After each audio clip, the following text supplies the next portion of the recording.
Okay, so I'm not sure if introductions are being given prior to these videos going live. So just briefly, I'm David Huntsman. I'm a PhD student in fire and emergency management at Oklahoma State University. We're in the Division of Engineering Technology there.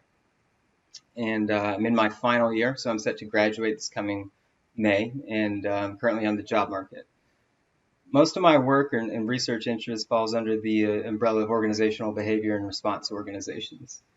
And really, both of the studies that I'm going to be talking to you guys about today fall well into that category of leadership and decision making and culture and how these sorts of things influence attitudes and behaviors important for individual and organizational well-being and success.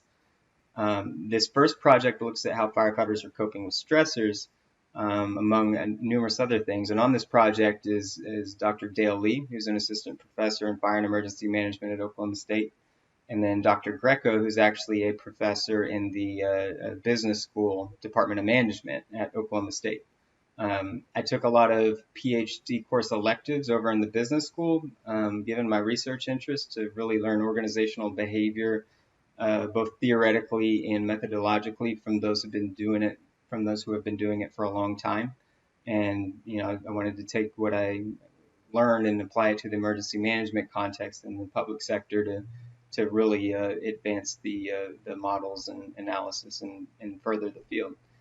So Dr. Greco's area is primarily in coping. So this has turned out to be a great team, and we're all heavily invested in this project that's been going on for about 6 or 7 months now. This project is not your traditional, or the presentation of this project is not your traditional deal with the full analysis and results and conclusion because it's currently ongoing.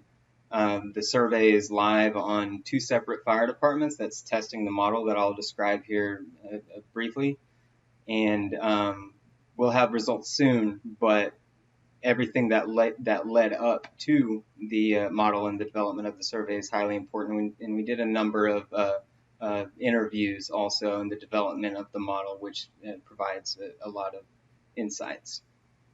Just a little background on the study. What we're really interested in, or our primary research question, was directed towards understanding the causes, management, and implications of stress in the fire service. So firefighters are often exposed to severe stressors such as catastrophic injury to self or coworkers, incidents involving children, rendering aid to seriously injured vulnerable victims. These sorts of traumatic operational sorts of stressors that happen on the scene that can result in coping strategies and various mental health outcomes, right? So they're an important predictor or independent variable to focus on. But we also have this whole other category of managerial and organizational related stressors that's clearly laid out in the literature. And while research is lacking on response organizations, there is some, and it's also unclear whether this category of managerial stressors, which include lack of autonomy, indecisive leadership, lack of support, staff shortages, and things of that nature, whether those are just as important or more important in predicting stress and strain among response personnel. Either way, because these incidents put a strain on emotional resources, firefighters must develop coping strategies. And research points to several different forms of coping strategies that are more effective. So things like exercise and social relationships and acceptance. And then a number that are less effective, such as drug and alcohol use and avoidance, and withdrawal and rumination and self-blame. And it's really the research is pretty conclusive on the idea that firefighters commonly engage in these negative coping strategies, which then result in a lot of the negative mental health outcomes, such as depression, anxiety, suicide ideation, all the way to things like reduced performance and burnout. So really central to this study then is understanding, when and why firefighters engage in these negative coping strategies, and how these strategies influence mental health outcomes. So we're not, we're interested in the managerial side as well, in determining, kind of the paths between each category of stressor, which leads to those outcomes. So the idea that firefighters engage in predominantly negative coping strategies is something that FEMA, for example, has attributed to things like norms for emotional expression. So, for example, the hypermasculine culture in fire departments, which discourages people from bringing issues up and talking about feelings because it goes against the sort of idea that firefighters are supposed to be strong, and therefore in mentioning these sorts of emotional ideas at the station then would make you look weak. And so really we're trying to understand different factors that determine when these stressors lead to poor coping decisions, and I'll get into this kind of theoretical explanation here in just a second.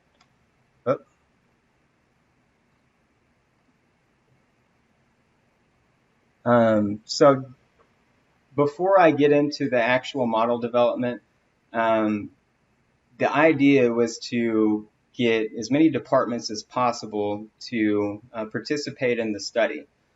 And so from our perspective, we have the academic interest in answering the research question, but on the other hand, we are just as invested, if not more invested, in ensuring that departments are getting a survey that is fine-tuned to their organization and the issues that they're experiencing, any unique stressors, so they can get important empirical insights on issues going on in the department that can inform how to intervene on when firefighters experience stressor events, to help them manage those events, or strategies designed to help reduce the effects of these negative coping strategies on mental health outcomes.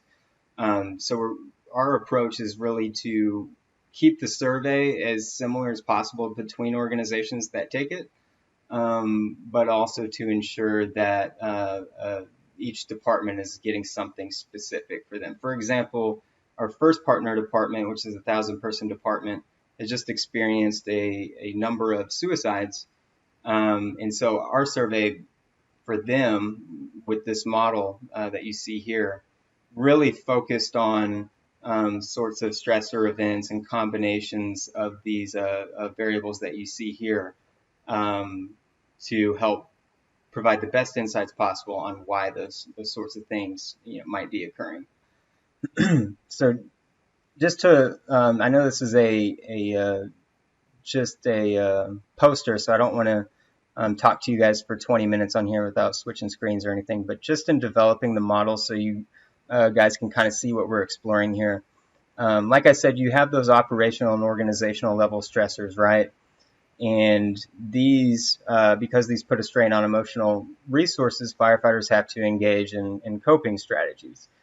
Well, we're interested in determining when those might be negative coping strategies that are utilized versus when they might be positive.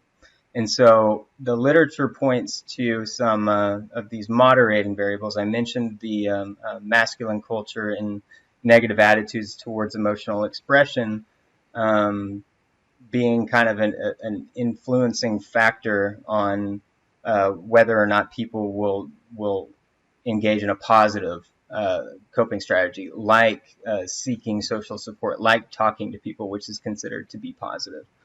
When those norms, for example, are really on the masculine side and people don't want to talk about the issues, then this is more likely to result in a firefighter engaging in a negative coping strategy like alcohol abuse or drug substance abuse or withdrawal, because they don't have the opportunity to engage in things positively sometimes.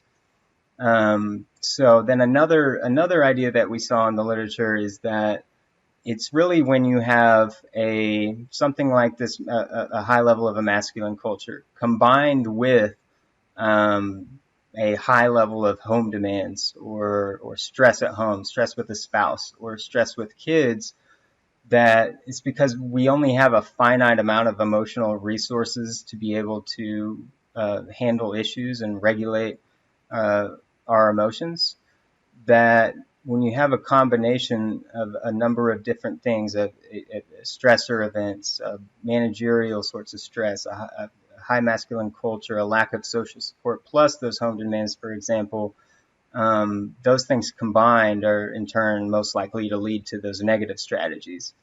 So these are called moderating variables, and this middle one is a mediating variable. The moderators explain when a stressor event is going to lead to a coping decision, positive or negative, and the mediating variable explains why the relationship between job stressors results in negative mental well-being. So anxiety, depression, suicide ideation, and even things like turnover, burnout, and reduced performance. So this is the overall model that we designed, and like I said, we have a two departments ongoing right now who are taking the survey, and we develop reports of results foremost, but then we'll be able to explore our model empirically and do sort of a full analysis to determine if if our hypotheses are correct. We also have a number of other kinds of organizations, so police organizations, other federal response organizations that are interested in taking the study. So this is supposed to be a long-term effort exploring this sort of a model in the fire service, but also these other types of organizations to better understand how things are going on in response organizations in general. The insights can be, like I said, very important for developing organizational strategies to intervene to help reduce the negative effects of stressors and coping decisions on well-being, and to help firefighters engage in more positive coping mechanisms. We explore different things like the critical incident stress debriefing, the effectiveness of that as a formal coping mechanism stemming from the organization, and other sorts of important variables that we explore can really help provide insights onto what is currently effective in helping firefighters relieve stress and what is not effective. Outside of that, I can take any questions on more about the study, where it's going, and anything else that you guys might have. Thank you.